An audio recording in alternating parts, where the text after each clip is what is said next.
Bonjour de Dodic Jégou, nous sommes ici à la Maison internationale des poètes et des écrivains de Saint-Malo, dont tu as été en réalité la fondatrice et que tu diriges jusqu'à présent de 1991 à aujourd'hui. J'aimerais te demander, s'il te plaît, de me retracer brièvement l'historique de cette maison très reconnue, non seulement de la région, mais internationalement parlant. Alors, cette maison, c'est vrai, elle a commencé, on l'a organisée avec mon mari, on l'a créée en 1991, mais avant, nous avions un petit théâtre à Saint-Malo, oui. Parce que je suis céramiste, mon mari était sculpteur, et nous représentions en Bretagne le travail des écrivains, des conteurs, et que nous illustrions par notre travail de céramique, parce qu'en fait, je suis plus imagière que créatrice contemporaine, comme on appelle maintenant.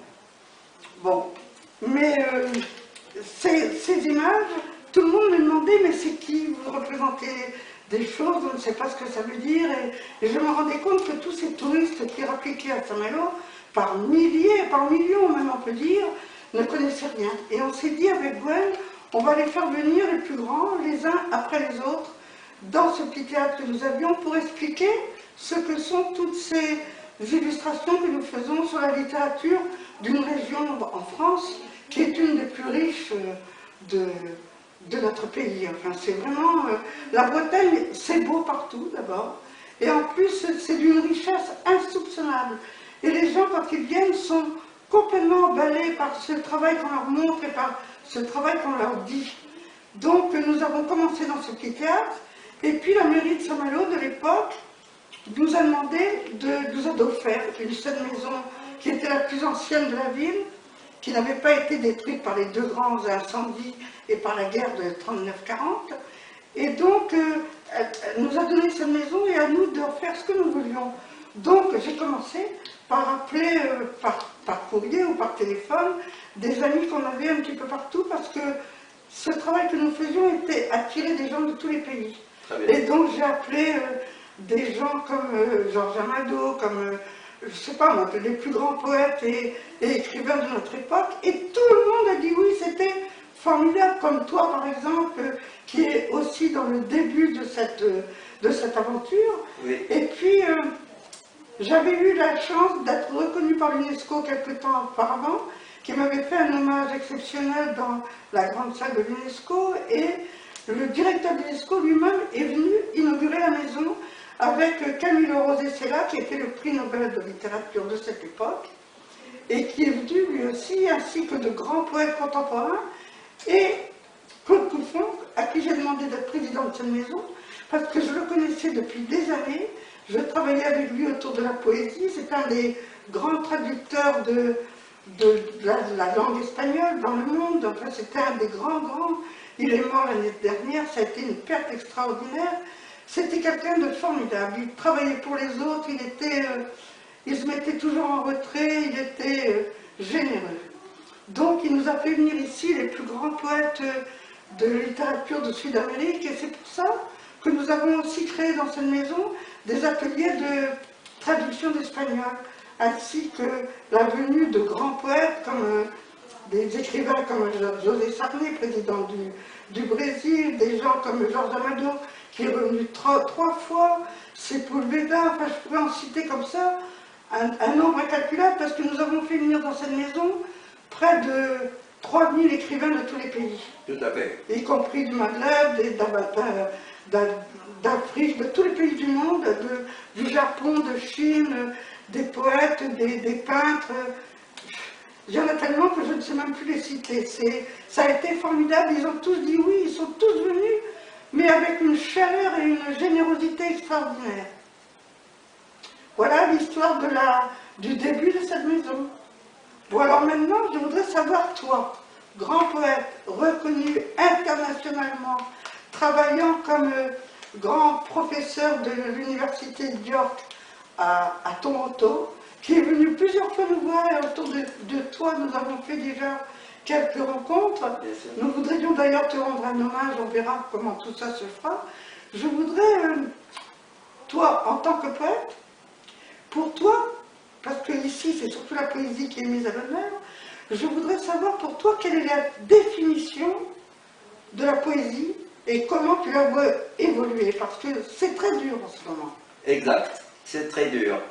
Je viens de sortir un livre d'essais intitulé Mutante, la poésie. Et ce sont mes réflexions sur la poésie, parce que c'est un art que je privilégie personnellement. Mais bien que, je l'ai dit plusieurs fois, c'est une matière ou un sujet qui ne se vend pas beaucoup sur le marché, mais peu importe, il a son importance, parce que dans Mutante, la poésie, c'est ma réflexion de 1992 à 2015, c'est-à-dire le tournant du siècle. J'avais organisé avec Jacques Plamant une revue de poésie qui s'appelait En vol. Et dans cette revue En vol, on faisait, nous, des réflexions.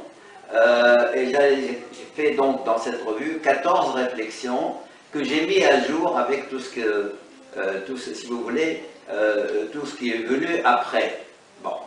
Ceci dit, pour définir la poésie, moi j'ai toujours défini ainsi: la poésie est la quintessence de toute langue. La poésie est la quintessence de toute langue. C'est-à-dire, c'est, si on veut, d'une manière beaucoup plus populaire, c'est la cerise sur le gâteau. C'est la crème chantilly sur quelque chose qu'un dessert le plus fabuleux. Donc, dans toute langue, il y a quelque chose qui transcende le niveau linguistique pour devenir poétique et donc un langage de création constante, parce que la poésie, elle est mutante, c'est-à-dire elle évolue à chaque fois qu'on la pratique. À chaque poème qu'on fait, on refait autre chose. On ne refait pas le même truc, on refait, c'est comme toi en tant que céramiste, même si tu t'inspires des pays celtes et de la culture celte et de la Bretagne, tu vois toujours, tes céramiques sont toujours animées par une nouvelle dimension de présentation picturale. Elle n'est pas la même, ce n'est pas toujours la même chose. Voilà. Alors, voilà un peu ce que je conçois comme la poésie. Et surtout qu'elle est essentielle dans la vie. Essentielle. Essentielle de la vie. Et comment tu la vois évoluer, toi? Voilà. Bon, écoutez, d'abord, j'ai dit quelque part que la poésie était fonctionnelle. Et on me l'a reproché. Oui, qu'est-ce que beaucoup. ça veut dire? Qu'est-ce que ça veut dire? Ça veut dire, si elle ne nous permet pas, si la poésie ne nous permet pas de réfléchir sur d'abord nous-mêmes et sur autrui, sur la société dans laquelle nous vivons, c'est-à-dire, je ne peux pas écrire, moi, de la poésie comme Victor Hugo. Victor Hugo l'a fait mieux que moi, et il parlait de son époque. Moi, je veux parler de mon époque. En tant que poète actuel, je veux parler des thématiques de mon époque. Et pour parler de mon époque, il faut trouver le langage essentiel qui traduit cette époque-là. Or, notre époque aujourd'hui, ce n'est pas le romantisme, ce n'est pas le 19e siècle, ce n'est pas l'aliénation, ce n'est pas l'exil, c'est un monde éclaté de partout, un monde en langage où nous ne savons plus vers où se tourner, tellement il y a des problématiques et des foyers de guerre et de malfaisance un petit peu partout, et par conséquent, le poète doit, au fait, traduire cette angoisse, comment dirais-je, cette rêverie aussi, hein, c'est pas simplement l'angoisse, mais la rêverie, de manière à ce qu'il puisse sur lui-même réfléchir sur sa condition. Bon, Eddy, je vois sur ce petit papier que j'ai sur toi, ton travail est colossal avec ce que tu as fait en écriture, en poésie, en colloque, en CC, inimaginable. Eh bien, qu'est-ce que tu penses de cette phrase qui m'a choquée dans un des derniers interviews de Mario Vargas Llosa, qui a été notre invité ici aussi, qui a eu le prix Nobel de littérature l'année dernière, quand il dit « Nous sommes en pleine démocratie de l'inculture ». Il a raison, quelque part, parce que c'est affreux. Oui. Ce qui se passe en ce moment est épouvantable. Exact, mais je suis totalement d'accord avec lui, avec cette phrase. En effet, parce que la culture a pris, si on veut, le second, sinon le troisième rang par rapport à tout ce qui est économie, finance, etc. Le problème, c'est que maintenant on ne voit que ça. Il y a deux choses qui sont très en vogue de nos jours. Ce sont d'abord le verbe avoir, la possession, l'argent, et ce qu'on appelle aujourd'hui la technologie de pointe, qui a énormément d'atouts, qui nous a reliés les uns aux autres, mais aussi qui nous a déphasés par rapport les uns aux autres. Quand on voit des gens se promener avec quelque chose dans leurs mains et qui ne te voient même pas le paysage ni la personne qui était à côté d'eux, ou à l'oreille, c'est vraiment, la culture, c'est vraiment le mot. C'est une phrase très très forte, parce qu'il nous faut réagir pour rétablir la culture à sa place. Parce que si sans culture, nous ne sommes rien. Nous sommes en train tout le temps, dans n'importe quel pays, on crée des valeurs. Et ces valeurs-là nous régissent. Parce que c'est ce que j'ai appelé moi la créaculture.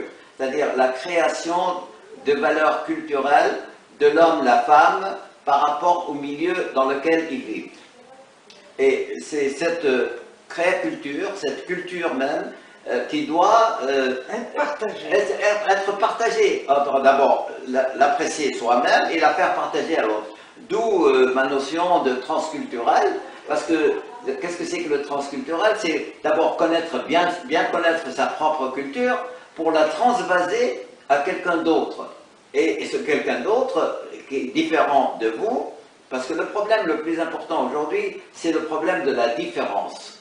Cette différence-là, il faut qu'elle soit traitable, contrairement à ce que dit Khatibi, l'auteur marocain, qui dit la différence est intraitable. Pas vrai. La différence est traitable, parce que si on fait un dialogue de l'un à l'autre, et même du local au national, du national à l'international.